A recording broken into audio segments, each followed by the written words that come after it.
अस्सलामु अलैकुम वरहमतुल्लाहि वबरकातुहू। ख्वातीन व हज़रात, अमेरिका से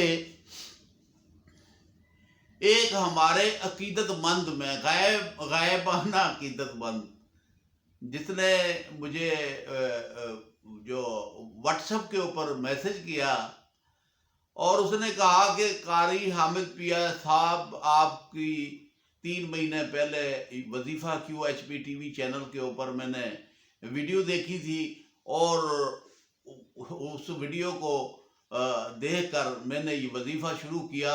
मेरी ख्वाहिश थी कि मैं यहाँ पर शादी करूँ अमेरिका के अंदर और मेरी शादी हो जाए, और जनाब अली ये है कि मैं अमेरिका की नेशनलिटी हासिल कर लूँ। 3 महीने पहले की बात है कि उस शख्स ने कहा कि मैं एक खातून को पसंद करता हूँ और मैं उससे शादी करना चाहता हूँ। तो आपने जो वजीफ़ा बताया था वो मैंने वजीफ़ा QHP टीवी चैनल यूट्यूब से लेकर उसे पढ़ना शुरू कर दिया। उसे नमाज़ों के अंदर जब भी मैं नमाज पढ़ता था तो वजू के साथ नमाज पढ़कर इस वजीफे की एक तस्बीह निकालता था और फिर सारा दिन बगैर वजू के मैं ये पढ़ता रहा। तो मैंने जो है इस वजीफे को, क्योंकि वो खातून मेरे साथ निकाह करने के लिए तैयार ही नहीं थी, तो मैंने रब्बुल इज़्ज़त से दुआएं की और इस वजीफे को मैंने पढ़ा तो अल्लाह पाक ने उसके दिल में मोहब्बत पैदा कर दी और वो मेरे साथ शादी के लिए रज़ामंद हो गई और अल्लाह के हुक्म से मेरी शादी हो गई है। आज मैं आपको मैसेज करके खुशखबरी सुनाता हूं कि इस वजीफे के अंदर इतनी कुव्वत और पावर है। उस शख्स ने कहा कि मैंने 21 दिन रात मेहनत की और गिड़गिड़ा कर रब्बुल आलमीन से दुआएं मांगी कि या रब्बुल आलमीन, मेरे नसीब में यही औरत लिख दे, मैंने इसी से निकाह करना है, इसी के अंदर से बच्चे पैदा करने। कैसी कमाल की बात है, कैसे कुव्वत इरादी है कि बंदे ने पुख्ता यकीन के साथ और मेरे वजीफे को पढ़ा और अल्लाह रब्बुल आलमीन ने उसकी दुआ कबूल कर ली। और ताज़ी ताज़ी खबर आई थी, मैंने कहा आपको खुशखबरी सुना दूं। और जो वजीफा मैंने वजीफा QHP टीवी चैनल के ऊपर अपलोड किया था वो वजीफा भी आपको बता देता हूँ।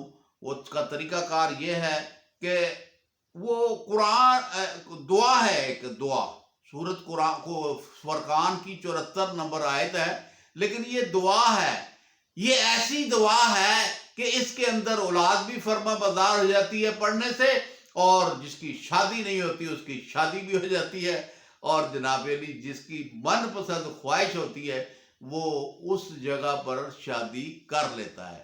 तो ये मेहनत वाला वजीफा था और ये 21 दिन इसे कसरत के साथ पढ़ना है। 2 ही तरीके होते हैं, मैं बता देता हूँ कि रब्बना हब लना मिन अज़वाजिना व ज़ुर्रिय्यातिना कुर्रता अयुन वजअलना लिलमुत्तकीना इमामा। आय हाय हाय, सुभान अल्लाह सुभान अल्लाह।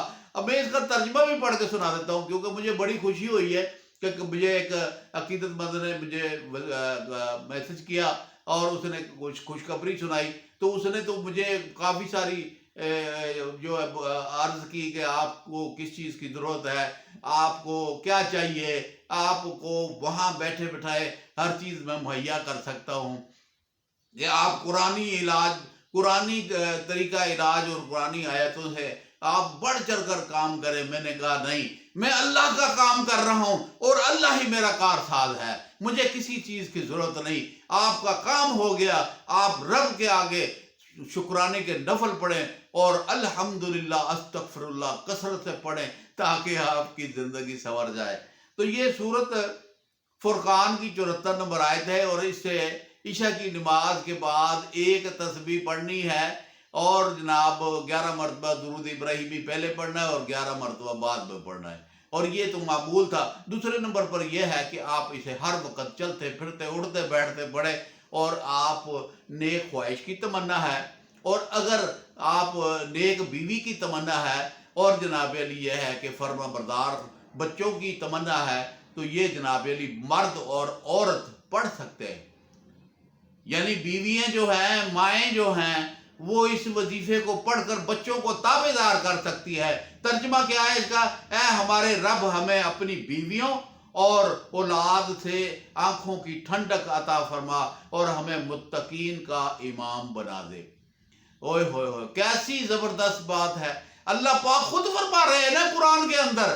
ہمیں تو مثلا کہ وہ ایک بات یہاں سے سنی وہاں سے سنی، اس پر تو ہمیں اعتبار نہیں ہوتا، یہ تو اللہ پاک خود فرماتے کہ جناب علی کے نیک بیوی ہیں اور نیک اولاد جو آنکھوں کی ٹھنڈک بنا۔ سبحان اللہ، الحمدللہ۔ یا رب العالمین، جو لوگ وظیفہ QHP ٹی وی چینل کے اوپر سے وظیفے اٹھا کر پڑھتے ہیں، یا اللہ ان کی دلوں کی خواہشیں پوری فرما دے۔ تو ارحم الراحمین ہے، تو الہ العالمین ہے، تو رب العالمین ہے، پوری دنیا کا رب ہے۔ یا اللہ، جو مرد عورتیں پوری دنیا کے اندر مسلمان ہیں جو میرے وظیفے کو پڑھتے ہیں، یا اللہ ان کے وظیفے کے پڑھنے میں برکت نصیب فرما اور ان کی دلوں کی خواہشیں پوری فرما دے۔ اگر آپ کو شادی کا مسئلہ ہے یا کوئی بھی مسئلہ ہے، خامد کو نیک کرنا ہے، اولاد کو نیک کرنا ہے، بیویاں پڑھ سکتی ہیں، خامد پڑھ سکتا ہے۔ اور جناب علی یہ ہے کہ جو لوگ شادی کرنا چاہتے ہیں کہتے ہیں بندشیں لگی ہوئی ہیں، رکاوٹیں ہی رکاوٹیں کھڑی ہیں، چھوڑ دیں تمام پریشانیوں اور ٹینشنوں کو، ادھر پیچھے کر دیں اور آگے کھڑے ہو کر آپ نے اس وظیفے کو چلتے پھرتے اٹھتے بیٹھتے بھی پڑھنا ہے، اور نمازوں کے بعد بھی ایک تسبیح پڑھنی ہے۔ حیران ہو جائیں گے کہ رب العالمین تو دینے کے لیے کھڑا ہے، یہ شہر حق کے قریب ہے، حکم تو کرو۔ اللہ پاک فرماتے ہیں میں کن کہتا ہوں فیکون ہو جاتا ہے۔ تو آپ رب سے مانگے تو صحیح گڑ گڑا کر۔ تو جناب جب اس ہمارے عقیدت بند کی شادی ہو سکتی ہے تو آپ کی نہیں ہو سکتی؟ وہ حضرات جو کہتے ہیں کہ میں اسے پسند کرتا ہوں اور یہ میری شادی یہاں نہیں ہوتی، وہ حضرات اسے پڑھیں اور رب العالمین کے تخت کا اور وہ دروازے کا دروازہ کھڑکائیں اس دروازے کو کہ یا رب العالمین شادی میں نے اسی سے کر رہی ہے۔ تو دیکھو رب العالمین مہربان ہوتے ہیں نہیں آپ کے اوپر؟ جب رب کو پکارو گے تو رب تمہاری خواہشیں پوری فرما دیں گے۔ تو مجھے امید ہے کہ آپ حضرات ضرور بضرور اس وظیفے کو آپ بھی پڑھیں گے اور اپنے دوستوں کو شیئر بھی کریں گے۔ عاشق مزاج جو لوگ ہوتے ہیں نا، وہ بیچارے بڑے پریشان ہوتے ہیں کہ کوئی ایسا وظیفہ مل جائے، میری محبوبہ مجھے مل جائے اور میں اس سے نکاح کر لوں اور اس میں سے صالح بچے پیدا ہو۔ تو آپ اس وظیفے کو پڑھیں۔ یہ وظیفے کو آپ قاری بھی پڑھ سکتے ہیں، آپ خطیب ہیں تو پڑھ سکتے ہیں، آپ عالم پڑھ سکتے ہیں، جج ہیں تو جج کی خواہش ہوتی ہے کوئی جج کے ساتھ شادی ہو جائے، وکیل ہے تو وکیل کی خواہش ہوتی ہے کسی وکیل کے ساتھ شادی ہو جائے۔ تو میں سب کو اجازت دیتا ہوں، پوری دنیا کے مسلمانوں کو میں اجازت دیتا ہوں کہ آپ پڑھیں اس وظیفے کو اور اپنی ضرورت پوری کریں، اور جب آپ کی ضرورت پوری ہو جائے تو میرے حق میں دعا کر دینا، ہاتھ اٹھا کر میرے حق میں ہاتھ اٹھا کر دعا کر دینا کہ یا رب العالمین قاری حامد پیا کے وظیفے اتنے مقبول کر دے کہ ہر پڑھنے والا اسے شفائے کاملہ ملے، اس کی خواہشیں پوری ہو جائیں۔ میرے حق میں مجھے دعا کر دیں، مجھے دعا کی ضرورت ہے، مجھے کسی چیز کی ضرورت نہیں، روٹی میں کھاتا ہوں ایک ٹائم کی، اور جناب علی میری زندگی خوشحال گزر رہی ہے۔ میں 65 سال کا ہو گیا ہوں، مجھے دشمنوں نے کہا کہ جناب علی آپ تو دنیا کے اندر فنا فی اللہ ہو جائیں گے، رب العالمین نے مجھ سے کام لینا تھا اور قرآن کی آیاتوں کو کے وظیفے جو تجربے میں شدہ ہوئے ہیں، جو تقریباً 40 سال سے 50 سال سے میں نے ان کو تجربہ کیا ہے، وہ آپ تک پہنچا رہا ہوں۔ اللہ پاک آپ کو وظیفہ پڑھنے کی توفیق عطا فرمائے۔ السلام علیکم ورحمۃ اللہ وبرکاتہ۔